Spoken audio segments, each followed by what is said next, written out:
आपण काय वागतो. कधी कधी मनुष्य म्हणत असतो, बाबा मी काहीतरी ड्युटीहून घरी आलो ना आणि माझ्या गाडीचा आवाज जरी आला ना तरी घरातली मंडळी सगळी चिडीचूप बसते म्हणले. घरात म्हातारी माणसं असेल तर ते माळ जपत असतात, काहीतरी ग्रंथ घेऊन काहीतरी वाचन करत असतात. घरातली लहान छोटी मुलं असले ना ते काहीतरी आपलं शालेय वस्तू घेऊन बसतात, काहीतरी स्टडी वगैरे अभ्यास वगैरे करतात. महिला मंडळ आपल्या स्वयंपाकघरामध्ये काहीतरी करतं म्हटले, सगळे मला घाबरतात म्हटले. अरे तुझ्यापेक्षा दहशतवादी बरे म्हटले. मग आहे का नाही?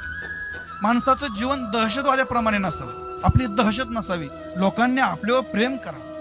आपण गेल्यानंतर प्रत्येकाच्या अंतःकरणामध्ये आपल्याबद्दल एक वेगळी अशी प्रेमाची भावना निर्माण होणं, प्रत्येकाच्या अंतःकरणामध्ये आपलं काहीतरी एक स्थान असावं, असं मनुष्याचं व्यक्तिमत्व असलं पाहिजे. आणि असं व्यक्तिमत्व जरी आपल्यातून गेलं ना तरी लोक तळमळ करतात. अजून 4-2 वर्ष असायला हवे होते, त्यांची गरज होती.